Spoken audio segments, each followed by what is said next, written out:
Bonjour à tous et bienvenue dans cette nouvelle vidéo très particulière. Je suis super contente de vous retrouver aujourd'hui, le jour où la vidéo est postée.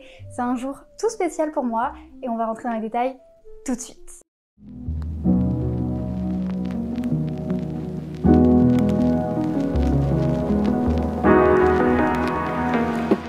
La vidéo sort le 19 juillet, c'est la date de mon anniversaire, donc quand vous regardez cette vidéo, j'ai 28 ans. Et quoi de mieux pour fêter mon anniversaire que de revenir sur mes 10 livres préférés de tous les temps. C'est une vidéo que je voulais faire depuis un moment, mais que je trouvais très compliquée à faire. J'ai beaucoup de mal à faire des classements, des choses comme ça. Et en fait, je pense que je l'ai fait un peu à cause de Robin, parce que pour le coup, lui, Robin, il adore classer les trucs. Et en général, quand je lis un livre que j'adore, je viens lui dire « Ouah, j'ai une nouvelle lecture, elle est trop géniale !» Et à chaque fois, il me dit « Il est où dans ton top de lecture ? C'est où par rapport à tel livre ? C'est où par rapport à La Mer sans étoiles ? C'est où par rapport à Les Eaux du temps ? C'est où par rapport à ça ?» Petit à petit, quand certains livres descendent du podium, ou alors se retrouvent simplement dans le fond relégués au rang de saga que j'adore, ou de saga doudou, saga nostalgique, mais ne sont plus dans un top 3, un top 5 ou un top 10. À chaque fois, il fait le mec choc-barre en mode « What ? T'as pas mis tel livre ?» Je me suis dit que j'allais me prêter au jeu. J'ai essayé un petit peu avec lui, comme ça, de tête, de faire un top 5-6, mais là, je me suis vraiment posée et je vous ai fait un top 10. Donc restez bien jusqu'au bout, parce que ça, c'est vraiment les 10 livres que je préfère. Ça, c'est des livres, si vous les lisez et que vous ne les aimez pas, vraiment, on n'est pas sur la même longueur d'onde. Ça peut pas passer, on peut pas être amis. Évidemment, je plaisante, tout ça c'est subjectif, c'est mes goûts à moi et chacun ses goûts. Il y a des choses qui vont beaucoup me parler dans des livres qui vont pas du tout parler à d'autres personnes. Et je pense que ce qui joue beaucoup aussi, c'est quand est-ce qu'on lit les livres, à quel moment de notre vie on se trouve, les expériences qu'on a vécues, les choses qui nous plaisent et qui nous plaisent pas, les expériences qui nous semblent familières et celles qui ne sont pas familières. Il y a pas mal de livres dans ce top qui sont des livres que j'ai lus récemment, cette année ou l'année dernière. Donc si vous revenez dans 5 ans sur cette chaîne et que je refais un top 10 de mes lectures préférées, il y aura certainement des livres qui auront bougé. Il y a des livres, ceci dit, qui sont là depuis un petit moment maintenant. N'hésitez pas aussi à vous abonner, à liker la vidéo et à commenter en me disant c'est quoi votre top 10 à vous. Si un top 10 c'est trop long et trop compliqué, n'hésitez pas à faire un top 5 ou un top 3, ou même simplement à juste balancer votre livre préféré de tous les temps. Ça donnera probablement des idées de lecture aux gens dans les commentaires, mais aussi à moi, qui suis toujours à la recherche de nouvelles pépites à découvrir. Servez-vous une boisson, quelque chose de frais ou un truc à manger, et c'est parti, on va passer mon anniversaire ensemble, vous et moi, à papoter lecture, j'ai trop hâte. On commence évidemment avec le numéro 10 et on va remonter jusqu'au top 1. N'hésitez pas aussi à me dire dans les commentaires si vous arrivez à deviner quels livres vont se trouver dans cette liste, lesquels peut-être sont dans le top 3. Il y a moyen que sur la miniature je mette certaines des couvertures. N'hésitez pas à me dire si vous avez su deviner à quelle position se trouvaient ces livres. Encore une fois, dernier disclaimer et après promis, on y va. C'est super dur de faire un classement. Je suis vraiment super sûre de moi pour les 3 premiers. Après, j'avoue que c'était un petit peu difficile, et c'est pas parce qu'un livre est 6ème et pas 5ème qu'il est moins bon ou quoi. Vraiment, c'est tous des pépites, ces livres-ci. Vraiment, c'est des livres, j'y repense constamment. Ils m'ont changé, ils ont changé ma vision de voir le monde, ils ont changé quelque chose en moi, ils m'ont apporté quelque chose à un moment où j'en avais besoin. Je vous les recommande évidemment à 100%. Le premier livre de cette liste, qui est donc mon 10e livre préféré, c'est Ressac de Digli. Celui-ci est un peu sous forme de journal de bord, de carnet de bord, et ça c'est un format que je lis pas forcément beaucoup. C'est un cadeau d'une de mes meilleures copines, et je pense que c'est aussi pour ça qu'il a cette place-là dans ce classement et dans mon cœur. Elle me l'a offert à un moment donné, je pense, où j'en avais besoin aussi, où j'avais besoin de lire ça. C'est un texte qui est très doux, très poétique, plein de belles images, de belles phrases et de belles réflexions sur le temps passé seul, sur l'existence, sur un espèce de rapport à soi, à notre temps et à la nature que j'ai trouvé bouleversant. Et ça m'a permis de vraiment découvrir Digli. L'autrice ici nous y raconte sa retraite qu'elle a fait dans un monastère, si je ne dis pas de bêtises, où pendant une semaine, elle était vraiment dans le monastère, sans aucun lien avec l'extérieur. Et elle a vraiment profité de ce temps pour lire, pour dessiner, pour parler avec les gens qui étaient avec elle, pour aller au bord de l'eau et profiter du paysage. Cette retraite lui a fait beaucoup de bien et elle en parle de comment ça lui a fait du bien et pourquoi ça lui a fait du bien. C'est venu me faire du bien parce que c'était un moment où je me sentais très oppressée et très chargée mentalement et émotionnellement, et je me suis dit que moi aussi j'avais envie de ma retraite un petit peu et de mon moment, de cette espèce de bulle en fait. Je n'ai pas fait de retraite depuis que j'ai lu ce livre, mais l'idée l'idée de me faire un petit week-end toute seule quelque part en France me tente beaucoup pour réussir à appréhender un petit peu le fait d'être seule, pour vaincre certaines angoisses peut-être, pour prendre le temps plus lentement, sans être chez moi et juste au calme. Et je me questionne beaucoup de faire ça à Montpellier, ça fait 1 an ou 2 que j'y pense, parce que Montpellier c'est une ville avec laquelle j'ai un peu de mal. J'ai essayé d'aller faire mon master là-bas et c'était un moment de ma vie où je crois que je m'étais fait larguer il y a quelques mois avant et je venais de rencontrer Robin quand je suis partie et j'ai jamais vécu loin de ma maman. C'était un espèce de mélange détonnant qui faisait que j'ai un souvenir déplorable de la ville et j'aimerais bien réussir à changer ce souvenir pour y mettre quelque chose de positif tout en essayant de vaincre ma peur de voyager seule et d'être seule en tout cas. Et ce livre-ci m'a beaucoup réconfortée dans cette idée-là et m'a donné pas mal de courage là-dessus, même si, comme je vous l'ai dit, je l'ai toujours pas fait. Est-ce que vous avez déjà voyagé seule? Quand? Comment? Où? C'est quoi vos astuces pour vous lancer? N'hésitez pas à partager un petit peu les astuces dans les commentaires. Le livre numéro 9, ça a été un déchirement de le mettre à la 9e place parce que pendant longtemps, il a été dans le top 3, mais ça veut pas dire qu'il est mauvais parce qu'il est 9e, puisque comme je l'ai dit, ça c'est vraiment la crème de la crème de la crème. C'est même pas un top de l'année, c'est un top de toutes les années. Il s'agit de Eurydice déchaînée de Melchior Ascaride, qui est dans cette édition qui maintenant est vintage, puisque désormais ils ont sorti une plus grande édition cartonnée, etc. Et de toute façon, je crois que les moutons électriques ont mis la clé sous la porte. Ici, on suit l'histoire de Eurydice, qui est la compagne d'Orphée, et si vous connaissez un petit peu la mythologie grecque, vous savez sûrement que Orphée et Eurydice sont amoureux, ils viennent de se marier, et puis Eurydice meurt parce qu'elle est mordue par un serpent, elle se retrouve en enfer. Orphée pleure de chagrin, il réussit finalement à faire un marché, il peut aller récupérer Eurydice et la ramener dans le monde des vivants, à la seule condition de ne pas la regarder. L'envie est trop forte, il se retourne au dernier moment pour la regarder, et elle plonge à nouveau dans les enfers, le laissant seul et triste comme tout, à composer des poèmes en veux-tu, en voilà. Où est-elle et que fait-elle? Ce livre nous le dit, ce que le mythe laisse de côté, ce livre nous le dit. J'ai trouvé que c'était génial, c'est un livre qui est plein de rage féminine, de mordant, de panache. C'est super bien écrit et en même temps c'est écrit avec plein de colère. C'est poétique et en même temps il y a de la rage et de la colère et j'aurais jamais pensé que de la colère puisse être tournée comme ça en poésie. Ça m'a fait beaucoup de bien à lire. C'est vraiment très female rage quoi. Et c'est écrit par un homme, c'est fascinant, vraiment. C'est un texte qui est illustré. Il y a des illustrations qui viennent jouer avec le texte et il y a des illustrations qui participent au texte. C'est absolument magnifique. C'est absolument le genre de réécriture mythologique que j'adore. En même temps ça apporte quelque chose de très innovant au mythe qu'on connaît et en même temps ça s'éloigne pas non plus trop de quelque chose d'assez on va dire canonique dans le mythe pour que ça en soit d'autant plus génial je trouve. Ça vient tirer une force de quelque chose de déjà existant dans l'histoire, dans le mythe. Eurydice ici elle est désespérée et pleine de colère et elle va traverser les enfers dans l'espoir d'en sortir pour se venger. Ce faisant elle va rencontrer pas mal de figures féminines assez fortes de la mythologie grecque dont certaines que j'aime du plus profond de mon cœur. Vous montrerai-je encore mon tatouage inspiré de Méduse de la mythologie grecque. Dans le même genre avec le top 8 ça a été un déchirement de le descendre à cette place-ci puisque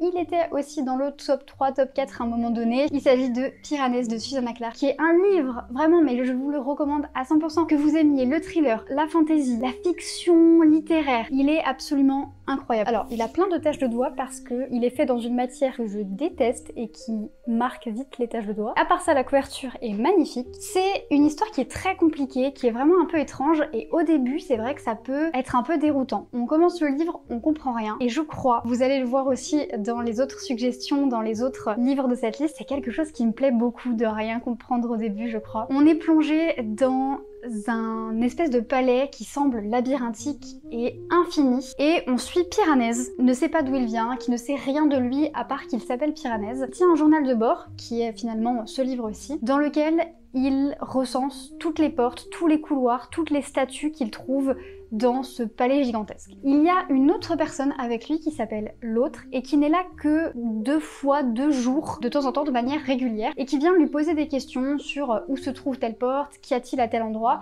et Piranèse explore pour lui. Un jour cependant la routine bien huilée de Piranèse est un petit peu mise en déroute puisque il se rend compte qu'il y a possiblement une 3e personne. Il y a quelques indices de l'existence de cette 3e personne qui petit à petit fleurissent, ce qui va le faire se questionner sur qui est cette 3e personne, où est-elle, a-t-elle besoin besoin d'aide. C'était super chouette, ça se lit mais à une vitesse, une fois qu'on a compris, qu'on est rentré dedans, impossible de lâcher le livre. Je trouve que c'est un livre qui est à la frontière de plein de genres et de sous-genres, l'espèce d'univers qui est construit avec ce palais infini, c'est bluffant d'imagination, c'est extrêmement bien écrit et bien traduit, c'est vraiment une pépite à lire. J'ai très envie de le relire, mais déjà je suis quelqu'un qui a beaucoup la flemme de relire les livres, et en plus, maintenant que je connais la fin, que je connais le plot twist, il y aura peut-être pas cette même frénésie. Et vraiment, si vous n'avez pas encore découvert Piranèse, lisez-le absolument. Le livre suivant a été une énorme surprise pour moi, je ne m'attendais pas à l'apprécier autant. Je vous avoue que je l'ai vraiment choisi par hasard, on va dire, puisque je l'avais vu passer depuis un moment, son autrice, je l'avais vu passer depuis un moment, sachant qu'elle était très connue, elle avait sorti des livres qui avaient beaucoup fait parler d'eux. Ce livre-ci, il a une couleur très pétante. Et j'ai fait un concept de vidéo où je lisais un livre par couleur du drapeau LGBT. Si je la retrouve,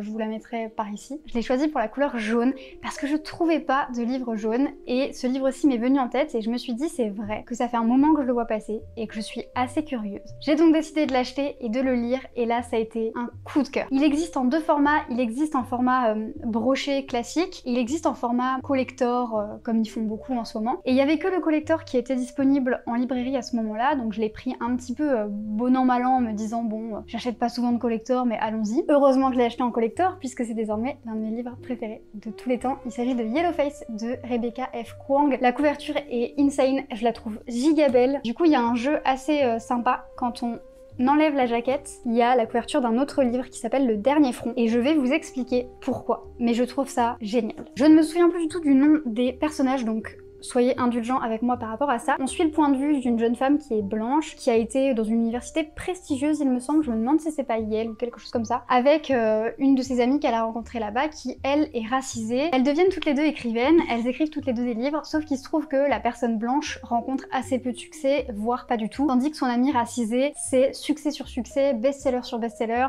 adaptation sur adaptation, interview par-ci, etc. À tel point que notre héroïne commence à devenir assez jalouse et assez salée, je dois dire, assez aigrie. Je pense qu'on peut comprendre, hein, on a déjà tous été confrontés à quelqu'un qui partait à peu près avec les mêmes bases que nous, avec les mêmes cartes que nous, et qui se retrouve à y arriver mieux que nous, et souvent on peut se dire oui ben il y a de la chance, oui ben il y a tel truc qui joue, oui ben c'est à cause de tel ou tel facteur. Et ici notre héroïne, elle va se dire c'est parce que en ce moment tout le monde est super woke et que les gens ils veulent que lire des trucs de personnes racisées, c'est du racisme anti-blanc, les blancs plus personne veut lire leur histoire.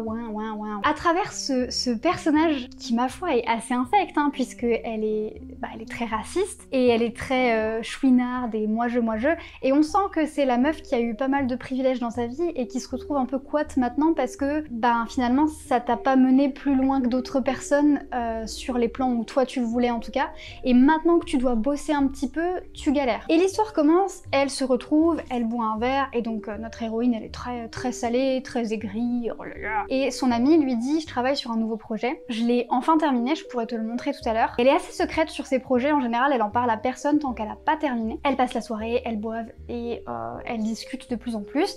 Et puis, vers la fin de la soirée, l'autrice racisée, dont je ne me souviens plus le nom, je suis vraiment désolée, meurt. C'est dès le début du livre, je ne vous spoil rien du tout, c'est vraiment genre premier ou deuxième chapitre. Et notre héroïne, prise entre deux eaux, elle sait pas trop quoi faire. Elle décide finalement d'appeler les pompiers, le SAMU, de déclarer tout ce qu'il y a à déclarer, non sans avoir avant pris le manuscrit. Elle laisse le manuscrit posé sur son bureau un moment, et puis au bout d'un temps, elle se dit je vais le retravailler, je vais voir ce que je peux en faire.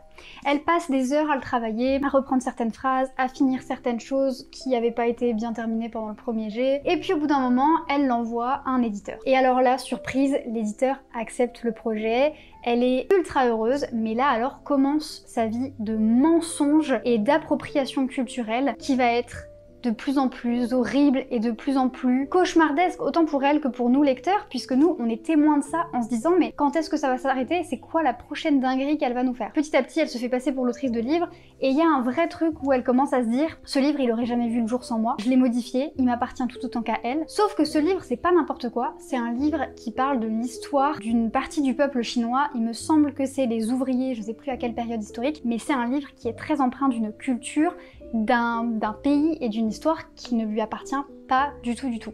Donc il y a beaucoup de critiques qui commencent à dire est-ce qu'elle est vraiment la personne faite pour en parler. Il y a beaucoup de gens qui la soupçonnent d'avoir volé le texte. Est-ce qu'on peut quand même parler de quelque chose quand on est concerné ou pas? Si oui, comment en parler? Il y a tout un discours sur l'appropriation culturelle, il y a tout un discours sur le racisme anti-blanc et il y a tout un discours sur le racisme et notamment le racisme dans le monde éditorial. J'ai trouvé que c'était un livre génial, c'est un livre pour les gens qui aiment les livres. Ça parle beaucoup d'édition, ça parle beaucoup du monde éditorial, des rouages de cet univers et de comment ça fonctionne, de comment quel auteur est mis en avant et comment tel autre est mis en avant. Et ça parle de racisme, mais d'une manière brillante parce qu'on suit ce personnage qui pour le coup est raciste, fait de l'appropriation culturelle terrible et vole et usurpe, et c'est très difficile de suivre ce personnage. Il y a des fois où on arrive à la comprendre, où on se dit bon, ok, ça d'accord, après on se dit bon, t'as déjà mis les pieds tellement dans le plat que ok, je peux comprendre, ok, et il y a des fois où on lit frénétiquement parce qu'on est juste fasciné de cette bêtise et de comment elle va s'en sortir, et je trouve que c'est brillant de la part de l'autrice de nous avoir mis dans les bottes de ce personnage-ci qui est finalement l'anti-héros, parce que ça nous permet de mieux comprendre en quoi l'appropriation culturelle c'est mal et comment ça se joue, parce que des fois il y a des gens, ils vont pas s'en rendre compte, et je dis il y a des gens,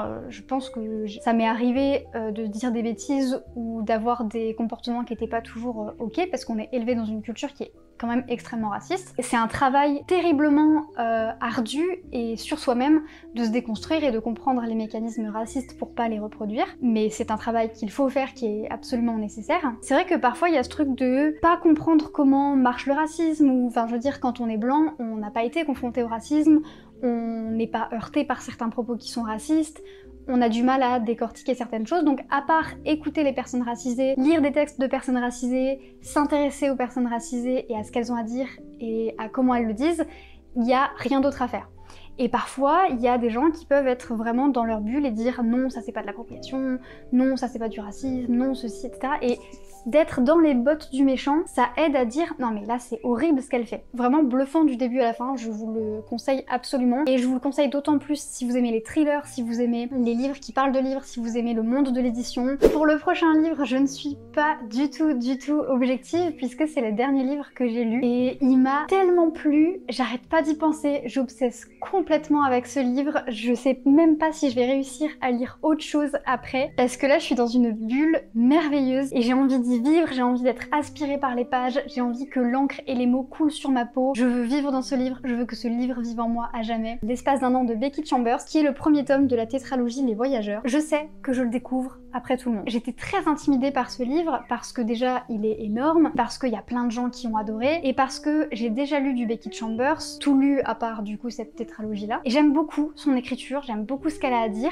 Mais c'est vrai que dans Apprendre si par bonheur et dans Un psaume pour les recyclés sauvages ainsi que la suite, je me suis parfois ennuyée parce que c'était beaucoup dans la contemplation et dans les réflexions. Donc j'avais un peu peur en commençant cette série. J'ai été tellement surprise mais agréablement parce qu'il y a beaucoup de réflexions, de discours qui sont très philosophiques / existentiels. On a des personnages qui vont discuter de plein de choses, de l'amour, des relations entre les uns les autres, ils vont parler d'amour, ils vont parler de travail, de rapport à soi et à notre environnement. Il y a beaucoup de contemplation, d'ambiance, de mise en place d'un univers, mais il y a aussi pas mal d'action et j'ai trouvé ça vraiment très bien équilibré et très chouette. On est dans un vaisseau, on suit plusieurs membres de l'équipage et c'est un tunnelier, donc leur mission c'est de créer des tunnels d'un endroit de l'espace à un autre pour créer comme des raccourcis quoi, pour que les gens aient pas à traverser tout l'espace, puisque on est dans un futur où l'espace a été largement colonisé et largement habité, mais pas que par les humains. D'ailleurs les humains sont loin d'être les premiers à y avoir mis les pieds et à l'avoir appréhendé. Il y a différentes espèces qui ont chacune une espèce de hiérarchie les uns par rapport aux autres. Et dans le vaisseau spatial, on suit plusieurs personnes qui sont de plusieurs espèces différentes. On a des humains, mais on n'a pas seulement des humains. Il y a aussi des représentants de 3 autres espèces différentes. Ils ont une mission qui est inhérente à tout le tome 1. Chaque chapitre se construit un peu comme l'épisode d'une série, comme un épisode de sitcom, où à la fin, on revient un petit peu sur un statu quo, on revient un petit peu sur quelque chose de plus calme. Et chaque chapitre, il se passe un événement, une petite aventure, un mini-scénario. C'est hyper doux, j'avais envie d'y vivre, j'ai toujours envie d'y vivre. Là, tel que vous me voyez, je reviens de la librairie et j'ai été chercher le tome 2 et il avait pas et j'avais envie de pleurer. Je pense que cette série entière va être un coup de cœur, j'ai absolument hâte de continuer le reste. Tous les personnages sont attachant au possible, même les personnages qui sont un petit peu antipathiques. Ça m'a fait penser, et j'ai l'impression que je dis ça à chaque fois que je lis quelque chose qui se passe dans l'espace, au manga Planète. Dans Planète, il y a que des humains, et là, il n'y a pas que des humains. Chaque planète terraformée, chaque satellite terraformé, chaque vaisseau qu'on croise, chaque nouvelle espèce qu'on croise, nouvelle coutume. Ça va devenir ma personnalité pour les prochains jours, voire semaines. J'espère que vous êtes prêts à ça. Si je dis pas de bêtises, on est désormais au numéro 5 et on retrouve Cérémonie d'orage de Julia Armfield. Ce livre-ci, il vient toucher des problématiques qui viennent vraiment me parler au cœur et je pense que c'est pour ça qu'il est aussi haut et qu'il s'est pas fait détrôner par d'autres livres. Il parle notamment de rapports familiaux qui me touchent beaucoup et d'écologie d'une manière qui m'a beaucoup parlé. C'est aussi un livre qui m'a fait découvrir un nouveau sous-genre qui est l'un de mes sous-genres chouchou maintenant, à savoir la cli-fi dont je vous ai déjà parlé en long, en large et en travers. Ici, on est dans un futur proche, à Londres. La ville est submergée par les flots, il y a des pans entiers de la ville qui ont disparu, il y a des infrastructures qui commencent à être vraiment menacées à cause de l'eau, il pleut tout le temps. C'est un livre idéal à lire dans 2 climats. Premier climat, canicule, vous crevez de chaud, vous lisez ça, il pleut tout le temps, il fait gris et vous êtes en mode oh finalement c'est bon, un peu de soleil ça fait du bien parce que là j'en avais marre de la pluie et ça rafraîchit. Deuxième climat, week-end pluvieux, gros orage, la pluie qui s'abat contre les fenêtres à grand fracas. Vous avez ce livre, impossible de le lâcher, vous êtes là sur votre petit fauteuil avec votre thé bien fumant et le week-end pluvieux passe à une vitesse éclair à tel point que quand vos potes vous appellent en mode ouais petit après-midi jeu de société ça te dit, il y a des gâteaux, il y a des chips, puis on commande burger, ça te dit? Vous êtes en mode I can't go out. I'm sick.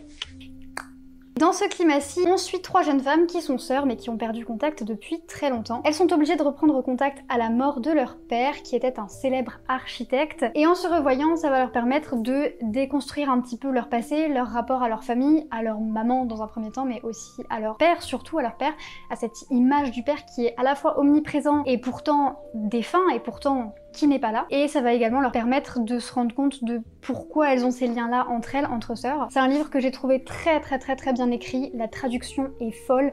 Elles sont 2 traductrices dessus, je sais plus les noms mais elles sont 2 et franchement c'est super bien traduit. Toute cette ambiance pluvieuse et très morose et c'est très fin du monde, très apocalypse et pourtant les gens continuent à vivre leur vie de tous les jours, à aller au taf, à prendre des dates, à prendre des cafés, à se retrouver à tel ou tel endroit et ça a quelque chose de sidérant parce qu'en même temps on se dit on peut pas se comporter comme ça quand c'est la fin du monde, enfin je veux dire à un moment donné il faut quand même mettre des trucs en place et en même temps on se dit où est-ce qu'on en est en 2025? Je pense que c'est une réaction qui est tout à fait naturelle et tout à fait humaine d'être tellement sidéré par ce qui se passe, par l'espèce d'inaction politique et par la crise climatique en jeu, de se retrouver à tomber dans des routines et dans une espèce de mécanismes très ordinaires et très habituels pour survivre. Je vous le conseille si vous aimez les histoires de famille, si vous aimez bien la science-fiction aussi, mais figurez-vous que même si vous n'aimez pas la science-fiction, je vous le conseille quand même, parce que le côté futuriste, etc., ma foi, il est assez léger, on n'est pas non plus dans un truc hyper futuriste, ça pourrait très bien se passer demain ou après-demain. Au numéro 4 de cette liste, on a un livre que j'ai lu il y a un moment maintenant, franchement je me demande si c'était pas il y a 4 ou 5 ans, donc comme quoi vous voyez, il n'y a pas que des livres que je viens de lire. Il s'agit de D'or et d'oreiller de Flore Vesco. En toute honnêteté, j'ai mis celui-ci, mais j'ai beaucoup hésité avec son dernier livre qui est De délicieux enfants. J'ai du mal à choisir lequel je préfère. J'ai choisi celui-ci parce que c'est celui qui m'a fait découvrir l'autrice et qui m'a fait découvrir l'espèce de hype que j'ai désormais pour les réécritures de contes. À savoir aussi que dans cette liste, je les ai pas tous offerts à des copines, mais je les ai quasi tous offerts à des copines. C'est dire à quel point je les adore. Voilà, je suis ce genre de meuf qui vous offre mes livres préférés. J'espère que ça ne dérange pas. Je sais pas si vous vous rendez compte, et je sais pas si c'est pareil pour vous, mais moi, mes livres préférés, c'est une part de moi-même. C'est devenu une part de mon identité, à tel point que si je vous offre un de mes livres préférés, c'est que je vous aime fort. C'est que j'ai envie que vous restiez dans ma vie. C'est que j'ai envie que entre vous et moi, il y ait ce lien-là. Et que vous compreniez cette part de moi. Vous faire lire l'un de mes livres préférés, c'est vous faire découvrir voilà qui je suis. Ce livre aussi, c'est une réécriture du conte La princesse au petit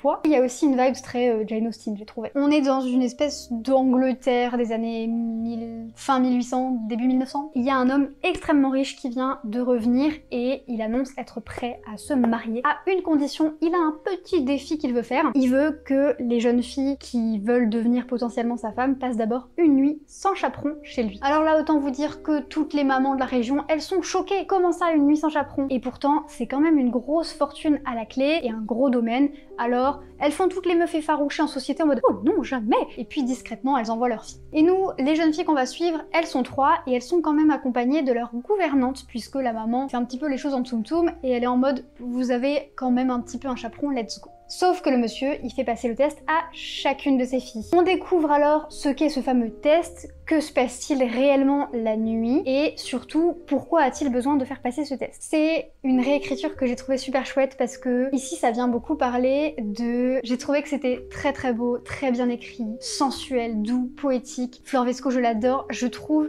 qu'elle écrit super bien, elle a une écriture qui est très poétique et en même temps qui est très drôle et en même temps qui est très percutante, je le répète mais le mot c'est vraiment percutant. Il y a des scènes du coup de sexe, donc pour ceux qui peut-être n'aiment pas lire ça dans les livres, je vous déconseille celui-ci, mais pour toutes les personnes qui aiment les réécritures de contes, qui aiment l'ambiance un peu Jane Austen, qui aiment les livres où la magie elle est assez légère, qui aiment les livres qui sont drôles, on commence à arriver dans le top 3. Le troisième livre, est-ce que vous l'aurez deviné, c'est mon autrice préférée, il s'agit du thé pour les fantômes de Chris Wuklisavik. Autant vous dire que ce livre, je l'ai prêté à je ne sais pas combien d'amis et ça a été un succès à chaque fois. Je l'ai fait lire à l'une de mes meilleures copines, elle a adoré. Je l'avais prêté à une autre copine qui avait adoré. Encore une fois, du fantastique, ce qu'on pourrait aussi appeler du réalisme magique, je pense. On est à Nice et on suit deux sœurs, il y a Egonia et Félicité. Félicité, elle a la préférence de leur mère et elle s'occupe d'elle. Et elle a une particularité, Félicité, c'est qu'elle peut voir et discuter avec les fantômes. Elle en a fait un petit peu son métier et elle aide les fantômes à passer de l'autre côté gentiment. Tout ça dans une ambiance qui tourne beaucoup autour du thé,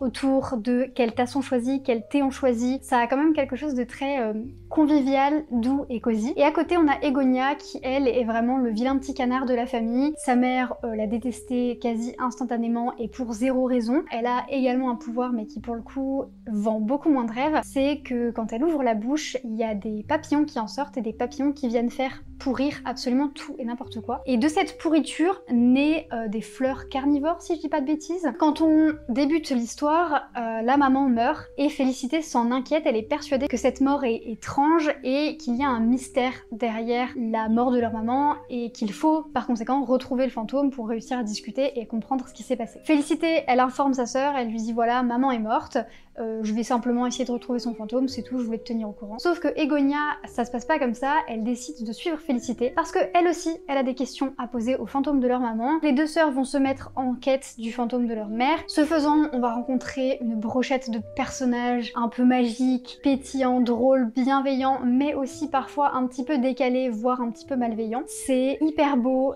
hyper poétique. C'est une espèce de frontière entre le rêve et le cauchemar. Ça parle de relations entre sœurs, et je vous l'ai déjà dit, c'est un thème que j'adore, mais ça parle aussi beaucoup de relations aux parents. Toute la partie magique, que ce soit le pouvoir d'Egonia ou le pouvoir de Félicité, et comment ils sont utilisés dans l'histoire, comment la relation des deux sœurs, elle évolue à travers l'histoire et comment on comprend comment elle s'est détériorée, tout ça c'est absolument incroyable. Tout ce qui tourne autour de l'amour du thé, j'ai l'impression que je pourrais vous en parler des heures, j'arriverai jamais à vous dire à quel point c'est génial, j'arriverai jamais à vous convaincre à quel point ce livre est bien. Ce livre m'a changé, je l'ai terminé, j'avais l'impression de plus être la même personne. Et j'avais même acheté l'édition collector, qui est sublime, vraiment, elle est magnifique. Moi je suis pas du genre à acheter un livre en 2 exemplaires si je l'ai déjà, ça me ressemble vraiment pas du tout. Mais quand j'ai vu qu'il y avait cette édition de luxe, l'un de mes livres préférés et je crois mon livre francophone préféré, j'ai pas hésité 5 minutes et je l'ai acheté et je suis extrêmement heureuse de cet achat, il est magnifique. Lisez-le si vous aimez les histoires de famille, lisez-le si vous aimez la poésie. Le deuxième livre, donc mon deuxième livre préféré de tous les temps, c'est Les Oiseaux du Temps de Max Gladstone et Amal El-Mottar. J'ai une histoire qui est assez drôle avec ce livre, c'est que je l'avais lu quand il est sorti en français, il y a quelques années de ça, et j'avais pas du tout accroché parce qu'en fait je comprenais rien. Je ne comprenais absolument rien. Je sais pas pourquoi, mais ces dernières années, il a beaucoup fait parler de lui, alors qu'il était déjà sorti depuis un moment. Je crois que c'est un peu le délire TikTok où il y a des livres comme ça, ils sont sortis depuis des piges et puis ils redeviennent très populaires, je sais pas par quelle magie, mais en tout cas je suis très heureuse que ce soit le cas de celui-ci. Tout d'un coup, tout le monde le lisait. Que ce soit en France ou en Angleterre ou aux Pays-Bas, tous les youtubeurs que je regardais, tous les comptes Insta que je regardais, tout le monde l'avait lu, tout le monde l'avait adoré, c'était impossible de passer à côté. Et ça commençait à me trotter dans la tête de me dire j'ai envie de le lire, mais je l'ai déjà lu. Enfin, je l'avais lu, j'avais lu 20 pages et j'avais abandonné et je m'étais débarrassée passer du livre. Je ne l'avais même plus en ma possession, donc je pouvais même pas me dire « Ah, je vais juste le feuilleter pour voir ». Finalement, je vois une vidéo de The Book of Leo, qui est une booktubeuse que j'aime vraiment beaucoup, qui en parle, qui l'adore, et qui dit en fait, il faut prendre en compte le fait que on comprend rien. Et c'est normal de rien comprendre. Il faut pas essayer de comprendre où on est, dans quel créneau spatio-temporel, et c'est quel rapport par rapport au chapitre d'avant. Il faut juste apprécier la relation entre les deux personnages et l'écriture. Et elle a dit ça. Avec ce conseil en tête, je vais le faire. J'ai trouvé le livre sur Vinted, je l'ai lu, et ça a été incroyable. Un coup de cœur quasiment instantanément. J'ai surligné tellement de passages, j'ai mis des post-it partout. Je l'ai prêté à ma meilleure copine, qui l'a adoré aussi. J'espère qu'elle me dit pas qu'elle a adoré à chaque fois parce que je la spamme avec mes livres préférés. Mais Mylène, si tu regardes cette vidéo, tu vois que t'as encore des livres à lire là. Notamment, je veux pas la shame devant tout le monde, mais je sais qu'elle a La Mer sans étoiles et Piranèse dans sa pile à lire parce que sa sœur lui a prêté, parce que sa sœur a extrêmement bon goût. Évidemment, Mylène, je rigole, hein. Pas de culpabilisation. On est donc dans le futur et il y a deux sortes de bureaux d'agences qui se font une guerre temporelle. On a l'agence et le jardin. On suit Rouge et Bleu qui, toutes les deux, respectivement, travaillent pour l'une et l'autre des agences. Elles ont le pouvoir d'aller dans ce qu'elles appellent des brins, qui sont des genres de créneaux spatio-temporels et ça peut très bien être de notre univers ou un autre univers. Elles, leur boulot, c'est de mettre des bâtons dans les roues du bureau opposé, donc l'agence contre le jardin. Et petit à petit, Rouge et Bleu, à force d'être sur les mêmes missions et de devoir se mettre des bâtons dans les roues, commencent à se connaître et commencent à s'envoyer des lettres. Alors lettres, c'est un mot assez pauvre pour décrire ce qu'en fait elles s'envoient. C'est extrêmement poétique. Elles écrivent dans les nuages, elles écrivent dans la chair, elles écrivent dans les ossements, elles écrivent dans la poussière. C'est tellement plein d'imagination, c'est incroyable. On peut même pas appréhender tout, c'est incroyable. Je peux même pas concevoir que deux esprits humains aient pu écrire un truc aussi dingue, aussi beau, aussi magique. C'est vraiment très onirique. Même si on comprend pas tout, en tout cas au début, du cadre spatio-temporel, de où on se trouve, de pourquoi ils font la guerre, bah c'est pas du tout grave et on peut quand même absolument apprécier l'univers parce qu'il y a un moment où je me suis dit, moi aussi j'ai envie de travailler pour ces agences en fait. Ce livre vit en moi déjà, actuellement. C'est un banger absolu. Ah oui, parce que je l'ai pas dit, je vous dis que le positif. Du coup, j'ai une autre de mes meilleures copines qui l'a lu justement parce que j'arrêtais pas d'en parler de manière assez dithyrambique et elle, pour le coup, n'a pas aimé. Je crois qu'elle l'a abandonné. Si c'est vraiment pas votre cam la SF, je vous le déconseille. Donc si vous l'avez toujours pas lu, s'il est pas dans votre wishlist à la fin de cette vidéo, je ne comprends pas. Et si jamais vous l'avez pas aimé, ne me le dites pas. C'est faux évidemment, si jamais vous l'avez pas aimé, n'hésitez pas à me le dire aussi. D'ailleurs, si vous n'avez pas aimé n'importe lequel de ces livres, ça fera du bien en commentaire d'avoir aussi des points de vue qui contrebalancent, comme ça les gens pourront vraiment se faire un avis qui est beaucoup plus honnête et beaucoup plus objectif, si on puisse parler d'avis objectif. Sans plus de suspense, le numéro 1, vous le savez, bien sûr que vous le savez. La Mer sans étoiles, qui ne le savait pas? Qui ne le savait pas? Les mauvais élèves. C'est mon livre préféré de tous les temps et ce depuis, je pense, 5 ans, ça doit faire 5 ans que je l'ai lu. On suit Zachary qui est étudiant à l'université et un jour il va à la bibliothèque du campus et il trouve un livre assez étrange qui n'a pas d'auteur. Il lit rapidement les 3 premiers chapitres. Il se trouve que le 3e chapitre raconte l'un de ses souvenirs, raconte un moment de sa vie avec une précision, ma foi, assez alarmante, qui fait qu'il va se questionner sur quel est ce livre, qui est cet auteur, qu'est-ce que c'est que La Mer sans étoiles, puisque le livre mentionne à plusieurs reprises la mer sans étoiles. Il va donc se mettre en quête de cette mer sans étoiles. C'est trop génial, la brochette de personnages est magnifique, l'écriture est onirique et poétique à souhait. C'est un mélange de récits et de contes qui s'entremêlent. Un chapitre, ça va être un chapitre narratif avec notre personnage principal qui est Zachary et qui cherche cette fameuse mer sans étoiles et qui cherche à en comprendre les secrets et les mystères. Et le chapitre alterné, ça va être un conte qui a de l'importance dans l'univers. C'est brillamment fait. Chaque conte est une merveille d'écriture et d'imagination. Ça m'a beaucoup inspirée pour écrire l'un de mes projets d'écriture sur lequel je suis actuellement, qui n'est pas du tout terminé ma foi. J'avais déjà l'idée avant de lire La Mer sans étoiles, mais La Mer sans étoiles est venue imprégner de manière transcendante ce que j'écris. Ça a bouleversé ma manière d'écrire, ça a bouleversé ma manière de voir l'écriture et de voir la lecture. C'est un livre qui parle de livres, c'est un livre qui parle d'amour de la lecture, d'imagination, et c'est aussi une petite romance entre deux mecs pour ceux qui cherchent des lectures LGBT en plus. Je crois que j'en avais déjà parlé ce livre aussi dans ma vidéo où je recommandais des livres LGBT. La romance, elle est très pas subtile, c'est pas forcément ce que je veux dire, mais elle est pas du tout centrale. Elle est assez importante quand même pour que à la fin on ait ou pas des petits papillons dans le ventre. Je pense que c'est le genre de livre qui mérite plusieurs lectures parce qu'il y a forcément des choses qu'on comprend pas à la première lecture. Il y a des choses qu'on comprend mieux en ayant déjà la fin en tête. C'est vraiment un livre qui peut se lire des dizaines de fois. Je vous parlais de Piranèse en vous disant que j'avais envie de le relire, mais ce qui m'en empêchait, c'était notamment de connaître déjà la fin. Je pense que La Mer sans étoiles, connaître la fin, ça nous apporte une nouvelle grille de lecture qui est incroyable. Alors évidemment je pense que c'est le cas pour tous les livres bien entendu et Piranèse aussi, mais tout le mystère de Piranèse et tout le côté page-turner et addictif de Piranèse tourne beaucoup autour du mystère et du plot twist, alors que là c'est très ambiance. Et le précédent livre de Erin Morgenstern, c'est Le Cirque des rêves, qui était aussi un livre qui m'a beaucoup plu et que j'ai relu depuis et que j'adore d'amour, mais qui est beaucoup plus contemplatif et beaucoup plus ambiance. Il manque beaucoup d'action et c'est ce qui a été reproché au livre. Ici c'est un savant mélange de contemplation, d'onirisme, de récit et d'action, de suspense. Je vous conseille ce livre, 6 points. Je vous conseille juste ce livre en fait. Juste lisez-le, merci. J'ai parlé beaucoup plus que de raison, je suis navrée, mais je suis tellement contente de vous avoir présenté mes petites pépites. Ça c'est vraiment les livres que je sauverais si jamais j'avais la capacité de les sauver avant qu'il se passe une catastrophe, et je les emmènerai avec moi. J'espère que ça vous aura fait plaisir de passer ce petit moment de mon anniversaire avec moi et de découvrir un petit peu mes lectures préférées. N'hésitez pas, hein, je le rappelle, à me partager les vôtres, et en attendant, je vous souhaite d'excellentes lectures et je vous dis à très bientôt pour une prochaine vidéo.